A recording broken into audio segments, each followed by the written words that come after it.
hatiku, tapi tidak mimpi-mimpiku. Kau bisa lumpuhkan tanganku, tapi tidak mimpi-mimpiku. Untuk selanjutnya kita akan ke materi modul ajar. Sebelum kita ke materi modul ajar, Bapak Ibu masih semangat? Masih semangat? Kalau saya bilang semangat pagi, Bapak Ibu jawabnya tahu? Pagi? Ya, kenapa masih semangat pagi?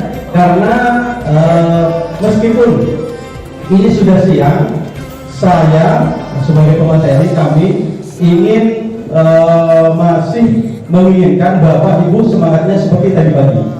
Jadi meskipun saya paham Bapak Ibu sudah bisa ntar ada juga yang ngantuk, jadi sebelum kita melanjutkan, saya ingin Bapak Ibu untuk berdiri sebentar.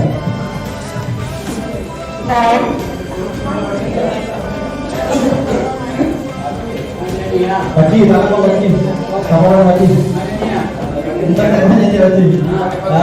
saya hanya ingin mengetahui sejauh mana konsentrasi Bapak Ibu itu masih bisa konsentrasi atau tidak. Jadi permainannya seperti ini. Pada permainan kali ini yaitu adalah lakukan apa yang saya lihat, bukan apa yang saya dengar. Satu contoh, misalnya saya pegang kepala, saya pegang hidung, saya pegang telinga, saya pegang bahu. Jadi lakukan apa yang Bapak Ibu lihat, bukan apa yang Bapak Ibu dengar. Paham? Ya. Kalau misalnya saya memegang hidung, tetapi saya bilang kepala, dan Bapak Ibu memegang kepala, berarti konsentrasi Bapak Ibu masih kurang fokus. Sudah siap Bapak Ibu? Ya. Kita mulai dari atas. Kepala, hidung. Ada yang masih pegang hidung?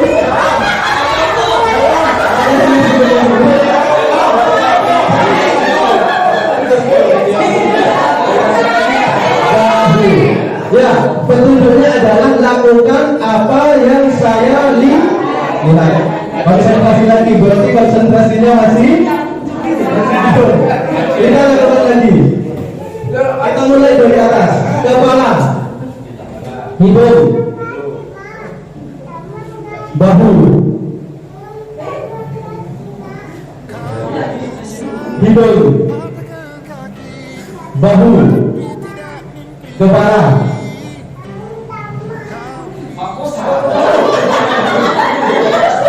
Ya, berarti dari apa yang sudah Bapak Ibu lakukan, Bapak Ibu masih konsentrasi dan masih semangat untuk melanjutkan mengikuti pembelajaran berikutnya. Terima kasih dan mohon untuk duduk kembali. Mungkin dari Bapak Ibu ada yang masih belum kenal saya. Perkenalkan, saya Fajar Basar. Saya adalah guru BSDN 1 dan ini nomor HP saya. Kalau misalnya nanti Bapak Ibu ada yang perlu untuk disampaikan, ditanyakan, apapun ada hal-hal yang mau kita pahami bersama. Karena di sini kita sifatnya belajar bersama, tidak ada yang lebih pintar, tidak ada yang lebih baik. Kita semua kalau bisa di Kecamatan Sawangi ini nantinya bisa bergerak bersama-sama. Jadi tidak ada yang menonjol satu dengan yang lainnya. Hobi saya adalah olahraga. Dan selanjutnya kita akan ke pembahasan kurikulum merdeka, yaitu yang akan kita bahas pada hari ini adalah modul ajar. Jadi modul ajar, Bapak Ibu tahu tidak apa itu modul ajar? RPP. Kalau di K13 itu RPP, tetapi modul ajar ini ada sedikit perbedaan dengan RPP. Perbedaan modul ajar dengan RPP yang pertama, dari segi kompetensi atau komponen yang lebih lengkap. Kalau di RPP itu cakupannya masih kurang luas, tetapi di modul ajar ini sudah lebih luas, sehingga bisa disebut dengan RPP plus.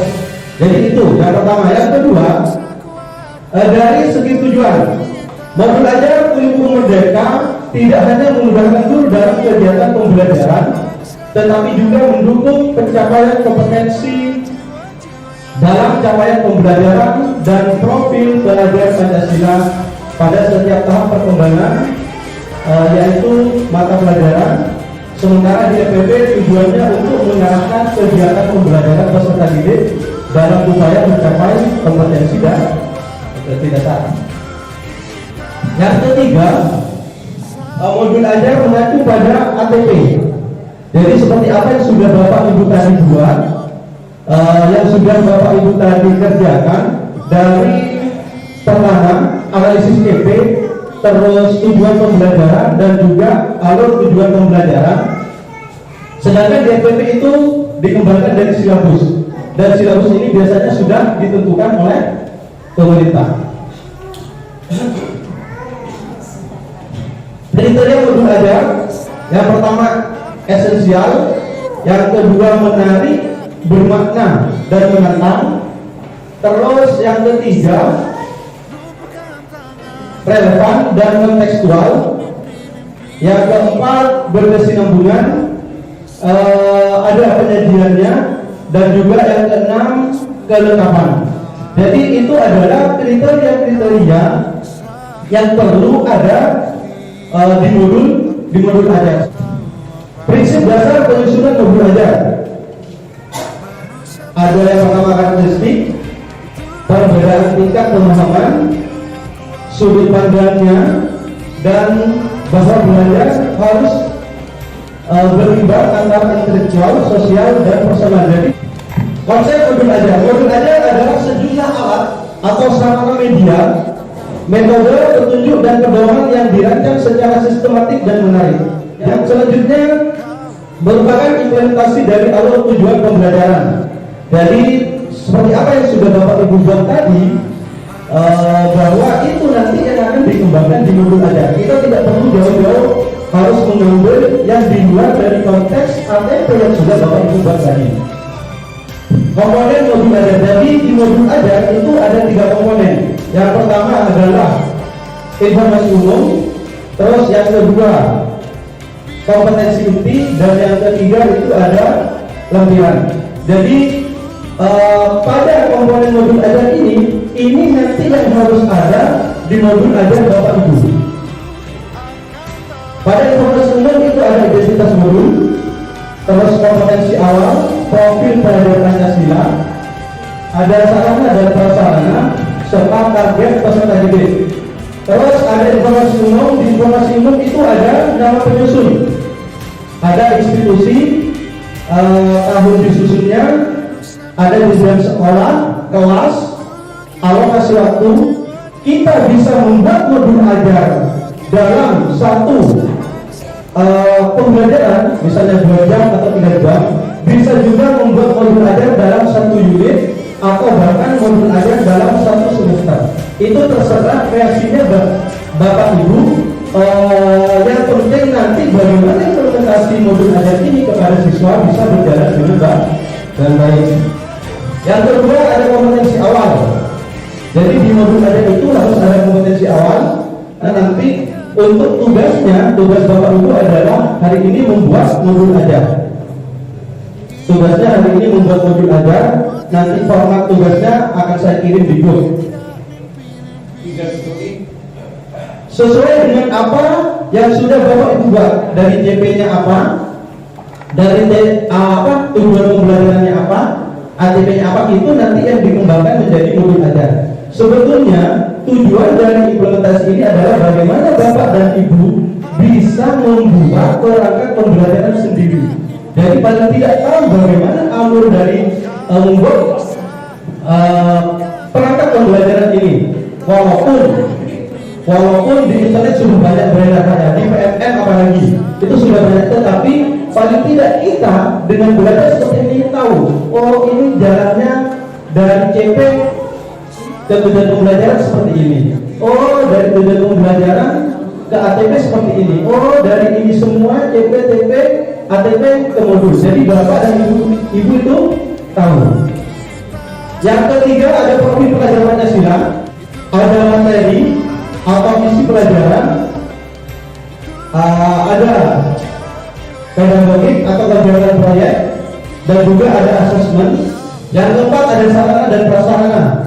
Di sarana dan prasarana ini jadi fasilitas dan bahan yang dibutuhkan untuk menunjang pembelajaran. Sarana dan prasarana ini nantinya yang akan mendukung Bapak dan Ibu guru untuk mengajar. Di sarana dan prasarana ini tidak hanya terpaut pada buku pelajaran. Tadi sudah disampaikan dengan Pak Bapak bahwa bisa kita ambil di internet, bisa kita ambil referensi lain. Yang penting materi yang kita ambil adalah sama dengan konten, dengan materi yang mau kita ajarkan. Yang kelima ada target peserta didik. Jadi dalam hal ini bahwa murid itu ada murid yang reguler, artinya murid yang tidak ada murid yang bermasalah di situ. Ada murid dengan kualitas kesulitan belajar, ada murid dengan kekurangan misalnya pedagogik dan lain sebagainya. Jadi itu yang nantinya bisa dimasukkan di target peserta didik yang mau kita ajar. Jadi bisa saja berbeda antara murid sekolah Saroka dengan Kebun Dadap Barat atau Kebun Dadap Timur, itu bisa berbeda-beda tergantung bagaimana murid yang akan kita ajar. Di sini ada model pembelajaran.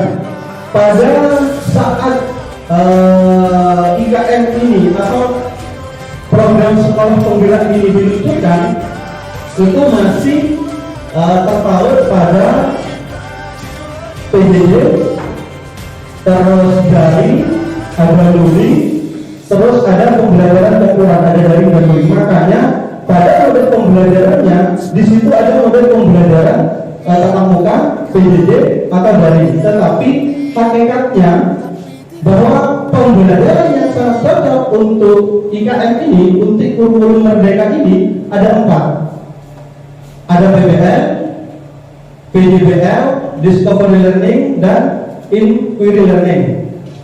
Jadi keempat model tersebut dapat menumbuhkan keterampilan kolaboratif, kreativitas berpikir kritis atau critical thinking, dan juga communication atau membangun komunitas multi arah. Artinya di sini bahwa pada pembelajaran kurikulum merdeka itu kita fokusnya kepada siswa.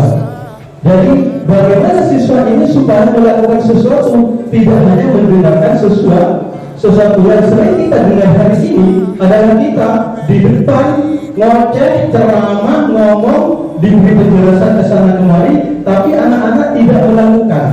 Di IKM, di kurikulum merdeka ini, anak atau murid nanti yang difungsikan. Misalnya saja pada pembelajaran fotosintesis, ya anak itu tidak hanya diberi teori, oh ini fotosintesis, kegiatannya seperti ini, tetapi anak diminta untuk melakukan sendiri. Bisa anak dibawa keluar ruangan, karena kalau di dalam ruangan tidak ada cahaya matahari, jadi anak bisa dibawa keluar. Artinya bahwa anak sekarang yang dibuat, yang dibimbing untuk melakukan sesuatu dari pembelajaran yang kita lakukan pada hari itu.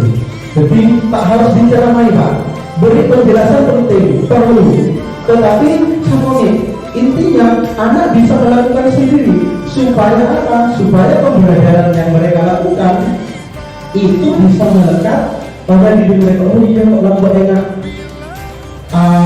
fotosintesis area. Jadi lebih ingat, lebih mengenal. Makanya di IKM ini fokusnya kepada murid. Dan selanjutnya adalah ya Pak.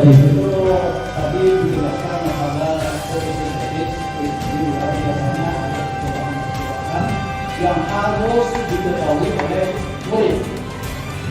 Yang saya tanyakan, murid itu tidak sama karakternya, ada yang suka mengganggu, bahkan itu mengganggu pada yang lain sehingga tidak terjadi apa ya yang maksimal. Sedangkan di ternyata sudah Karena apa? Sebagai guru untuk mengantisipasi murid yang nakal itu. Betul Bapak. Ya, terima kasih Pak Haji. Pada saat praktek Pak Haji di dalam kelas atau di luar kelas lagi? Di luar kelas. Dan berarti masih terpantau oleh Pak Haji. Iya. Ya, terus apa yang bisa Pak Haji lakukan kalau ada siswa yang seperti itu Pak Haji?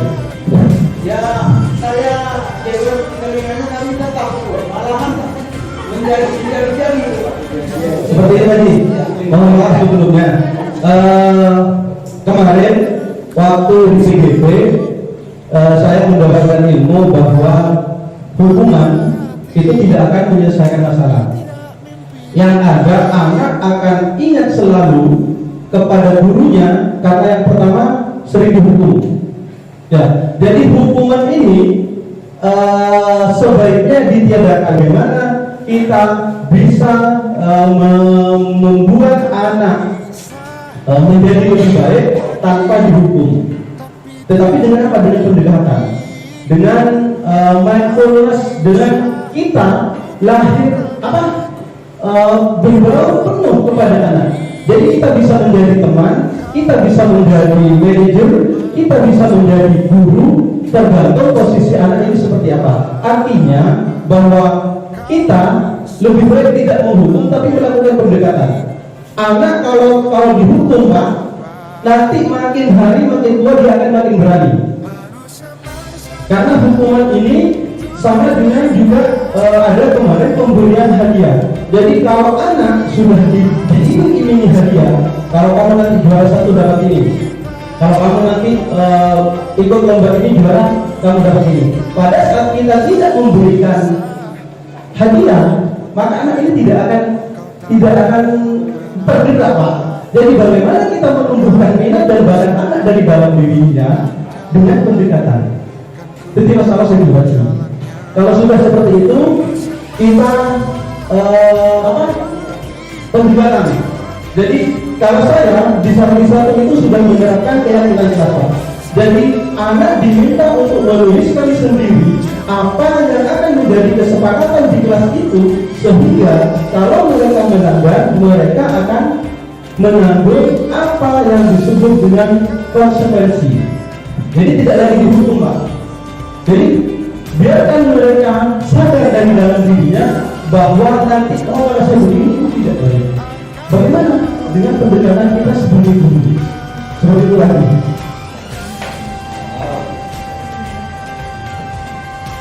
Karena memang berbeda Pak. Anak sekarang dengan anak dulu. Waktu saya sekolah, saya dipukul oleh guru, bilang ke orang tua, saya malah ditambahin Pak, ditambah dipukul. Tapi kalau sekarang orang-orang itu nggak samaan, nyambi seperti itu Pak. Makanya pendekatannya sudah berbeda Pak.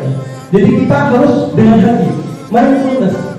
Jadi sepenuh hati, bagaimana anak ini bisa dilakukan pendekatan, bisa menjadi teman, bisa menjadi guru, bisa menjadi manajer. Seperti itu lagi. Pendekatan mungkin kalau sudah dengan anaknya tidak mampu atau dengan orang tuanya, kita cari tahu apa sih kelemahan anak ini. Bagaimana anak ini nanti bisa turun. Jadi mungkin itu nanti yang menjadi senjata. Kita tidak perlu menghukum, tapi pendekatan kepada anak. Kalau tidak mampu kepada orang tua. Seperti itu Pak Haji. Terima kasih Pak Haji. Yang kedua ada komponen inti, kita lanjutkan, yaitu ada tujuan, ada pemahaman bermakna, ada pertanyaan tematik, kegiatan pembelajaran, dan asesmen, serta pengayaan dan remedial. Jadi di komponen inti paling tidak ini sudah harus ada.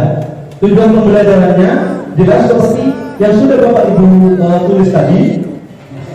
Karena ini kita nanti masih ada tugas untuk membuat modul pembelajaran, dan saya minta untuk modul pembelajarannya paling tidak besok sudah harus selesai. Tapi saya yakin Bapak Ibu karena sudah 1 tahun berlalu, artinya bahwa paling tidak sudah pernah mencoba di tahun kemarin sampai 2 semester ini untuk melakukan atau membuat modul ajar. Jadi alurnya yang betul itu seperti tadi, dari analisis CP dulu, TP, ATP, baru ke modul ajar. Tidak langsung buat modul ajar karena sudah di internet ada, adopsinya langsung modul ajar, tidak, tetapi urutannya utuh dari analisis CP. ini yang sering sekali Bapak Ibu salah mengartikan, karena di pertanyaan pemantik ini sebetulnya pertanyaan-pertanyaan yang memandu siswa untuk mengetahui sejauh mana kemampuan siswa dalam mengetahui atau menguasai materi yang akan diajarkan. Ada apersepsi itu sebetulnya apersepsi dengan pertanyaan pemantik ini satu jalan. Artinya kita buka dulu dengan apersepsi, dengan mungkin pembelajaran sebelumnya. Nanti untuk pembelajaran yang akan kita ajarkan itu bisa kita lakukan dengan beberapa pertanyaan pemantik. Yang keempat adalah kegiatan pembelajaran. Kegiatan pembelajaran ini sudah biasa, sama dengan BRPP, alurnya, runtutannya dari apa yang mau kita lakukan di awal sampai akhir, sampai nanti pada pengayaan atau remedial. Pada kompetensi ini nanti saya punya modul ajar yang sudah ada diferensiasi sama KSE. KSE itu kompetensi sosial emosional. Jadi pada pembelajaran Bapak Ibu nanti bisa menggunakan modul ini untuk mengajar di kelas. Walaupun proses untuk membuat modul ajar ini adalah tidak ribet, cuma butuh waktu. Karena yang pertama anak itu harus dicari tahu dulu bakat dan minatnya. Harus dicari tahu dulu profil dirinya, dan juga dikelompokkan berdasarkan gaya belajarnya. Jadi pembelajaran berdiferensiasi itu tidak rumit sebetulnya, tetapi kita butuh waktu yang lebih lama untuk bisa mengetahui nanti anak ini mau diapakan. Karena karakteristik siswa, karakteristik murid di kelas itu berbeda, ya kan? Berbeda. Jadi murid yang satu, walaupun saudara kandung sekalipun, kembar siam, itu karakteristiknya berbeda. Jadi bagaimana kita menyikapi karakteristik siswa, karakteristik murid ini yang berbeda, sehingga nanti pembelajaran diferensiasinya dengan kompetensi sosial emosionalnya itu bisa dapat. Yang kelima, asesmen. Jadi setelah asesmen ada pengayaan dan remedial. Tadi sudah saya sampaikan bahwa siswa itu karakteristiknya berbeda. Artinya pemahaman siswa apa yang dia terima pada saat pembelajaran itu tidak akan sama. Artinya bahwa siswa yang satu dengan siswa yang lain dengan karakteristik yang berbeda harusnya memiliki kesempatan yang sama untuk bisa melakukan remedi dan juga pengayaan. Kalau remedi ini adalah bagi siswa yang masih kurang, yang tidak memenuhi standar untuk ketujuannya, tetapi kalau yang pengayaan ini adalah siswa-siswa yang mempunyai pengetahuan lebih untuk lebih memahamkan dirinya agar pengetahuannya lebih meningkat. Yang selanjutnya ada lampiran. Ini juga tidak kalah pentingnya, karena di lampiran ini ada LKPD, lembar kerja peserta didik. Lembar kerja peserta didik ini bisa dijadikan bahan untuk asesmen formatif, bisa juga dijadikan tugas tambahan di rumah atau pekerjaan rumah. Yang selanjutnya ada bahan bacaan guru, jelas. Tadi sudah saya sampaikan, bacaan itu tidak hanya berasal dari buku. Jadi Bapak Ibu bisa mengadopsi dari internet dari mana saja yang berkaitan dengan materi pada saat itu. Misalnya di kesenian, ada kesenian tradisional, sedangkan yang ada di buku itu keseniannya dari Jawa Barat, dari Bogor. Kenapa? Karena yang dibuat buku dari sana. Kita bisa mengambil kesenian-kesenian yang ada di daerah, ya, kearifan lokal yang ada di daerah, misalnya tongkong, misalnya karawitan dan lain sebagainya. Itu pengembangan. Bagaimana kita bisa tahu anak bisa kita berikan itu? Kita bisa cari di internet. Sudah banyak di internet sebagai bahan pengembangan untuk materi yang akan kita ajarkan pada saat itu. Ada glosarium ini daftar kata-kata yang mungkin Bapak Ibu anggap tidak paham pada buku bacaan dan lain sebagainya. nanti di dosen ini ada pengertiannya, ada pemahamannya, dan ditambah dengan daftar pustaka.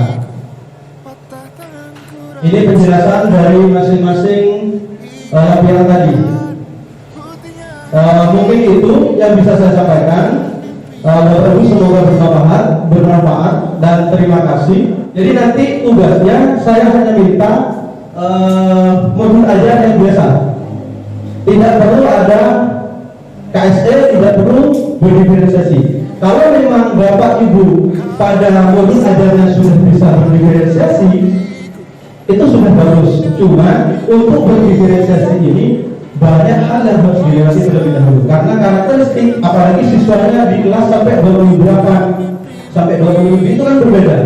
Jadi bagaimana kita mengatur, kita mengkondisikan anak yang 28 ini, karena berdiferensiasi itu kita tidak perlu membuat pertanyaan yang berbeda dari karakteristik anak ini. Cukup nanti dikelompokkan seperti apa pengelompokannya secara heterogen. Artinya sebentar,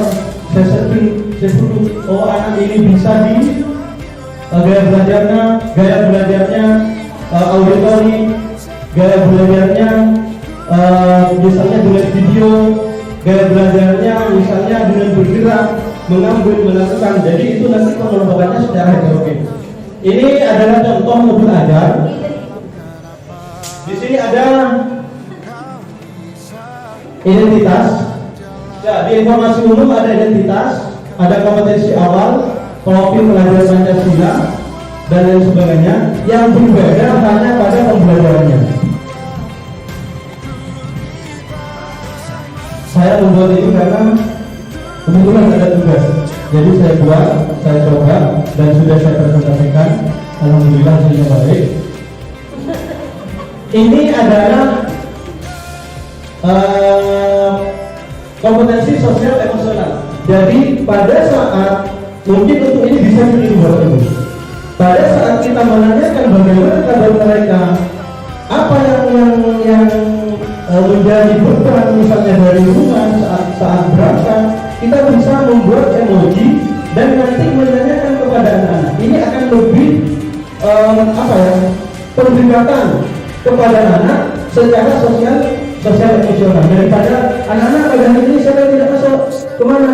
Ya daripada seperti itu, nanti dengan emoji ini pembelajaran sosial emosional ini kita melakukan pendekatan. Kenapa kamu sedih? Apa yang sudah kamu alami tadi? Bagaimana kita seperti itu? Itu akan lebih sosial emosionalnya antara seorang guru dengan murid itu akan lebih menyatu. Jadi kita tahu, misalnya suatu saat anak ini ada masalah, itu nanti akan terbuka kepada kita, bercerita. Jadi kita tahu bagaimana untuk menangani anak seperti ini. Itu sebenarnya. Jadi di sini kegiatannya sama, ada pembukaan, kegiatan rutin berdoa, terus absensi dan lain sebagainya. Terus ditambah ini juga ada guru meminta murid untuk menyiapkan diri siap menerima pembelajaran dengan kesadaran penuh. Artinya apa? Bahwa pada saat kita mengajar, siswa itu benar-benar mau belajar. Diterangkan dulu pikirannya. Karena ada anak yang sebelum masuk main, lari ke sana kemari, main kasti, ngosok, amarah dan sebagainya. Kita harus tenangkan dulu. Ya, kita harus tenangkan dulu pikirannya supaya apa? Nanti apa yang mau kita berikan kepada siswa kita itu bisa masuk dengan baik, bisa diterima. Walaupun memang karakteristik siswa yang berbeda itu tidak bisa kita mungkiri. Mohon kan saya mau sepaji anak-anak nabet pakbun ya Ji, pakbun. Tapi bagaimana kita melakukan pendekatan kepada anak itu sehingga anak itu nantinya bisa dan mau berubah untuk lebih baik lagi. Ini pada kegiatan intinya. Jadi di sini ada gaya belajar. Gaya belajar itu ada kinestetik, ada auditori, ada visual. Jadi anak yang suka mendengarkan ceramah, yang suka mendengarkan penjelasan, ada anak yang suka melihat video, ada anak yang suka keduanya mendengarkan dan melihat video, ada anak atau siswa yang kinestetik, yang sukanya bekerja alat atau ajaran. membuat sesuatu dan lain sebagainya. Jadi disitulah susahnya kita bagaimana memetakan siswa dengan karakteristik yang berbeda. Makanya untuk pembelajaran diferensiasi ini kita memang harus benar-benar butuh waktu untuk bagaimana mengenali karakteristik dari tiap-tiap anak.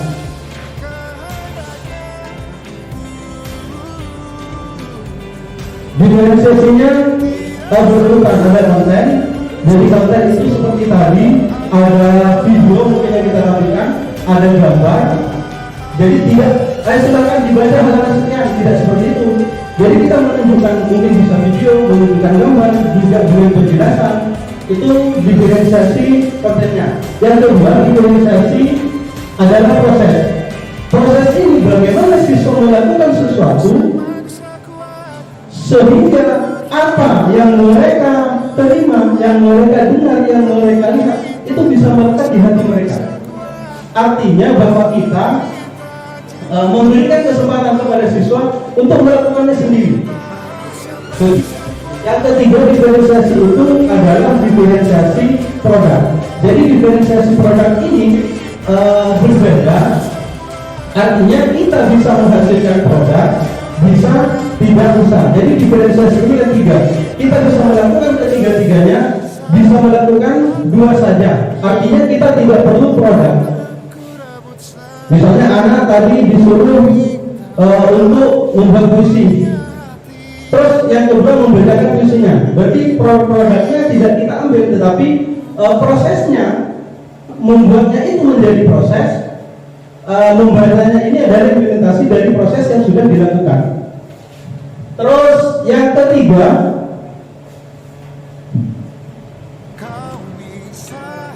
di penutup ini juga ada kesadaran diri. Artinya bahwa siswa tidak hanya menyimpulkan, tetapi perasaan apa yang sudah dirasakan oleh siswa selama mengikuti pembelajaran yang Bapak Ibu lakukan. Tujuannya apa? Untuk menjadi refleksi diri. Oh, pembelajaran saya berarti kurang menarik bagi anak-anak. Kita dari mana tahu? Dari kompetensi sosial emosional yang anak-anak berikan kepada kita. Bagaimana? Dari situ kita tahu tujuannya apa, untuk merefleksi kita supaya pembelajaran esok itu bisa lebih baik. Oh, kok berarti terlalu banyak kata-kata. Oh, kok terlalu banyak pikir. Ya, jadi itu bisa menjadikan refleksi. Kenapa kamu kok sedih? Kok kamu saya dimarahi jadi sama sosial seperti itu kan? Jadi sosial emosional antara siswa dan guru itu bisa menyatu, sehingga apa kita tahu untuk supaya apa yang menjadi hambatan di pembelajaran hari ini besok bisa kita perbaiki bersama. Sudah paham ya Bapak Ibu? Seperti ini Bapak Ibu ya, ada yang mau ditanya lagi tentang guru? Ada yang mau ditanya lagi tentang guru? Tidak ada. Kalau tidak ada, LK-nya saya kirim ke grup. Nanti beserta contohnya, nanti Bapak Ibu tidak usah berdifferensiasi dulu, pembelajarannya yang biasa. Jadi ini dikaitkan dengan materi yang akan kita ajarkan kepada siswa. Jadi menurutnya kan ini ditanyakan kepada siswa, apakah bagian yang paling menarik dari pembelajaran hari ini? Mengapa demikian? Jadi anak-anak tidak hanya asal menjawab, Bapak dari dua aku ber. Kenapa kamu senang menggambar? Dari sini kita nanti bisa tahu, oh karakteristik anak ini kalau di akademik ngomong ngitung perkalian, ada pertanyaan tak bisa, tapi kalau aku ber pintar. Nah, jadi seperti itu. Jadi itu yang kita butuhkan sebagai refleksi kita untuk bagaimana melakukan pembelajaran selanjutnya yang lebih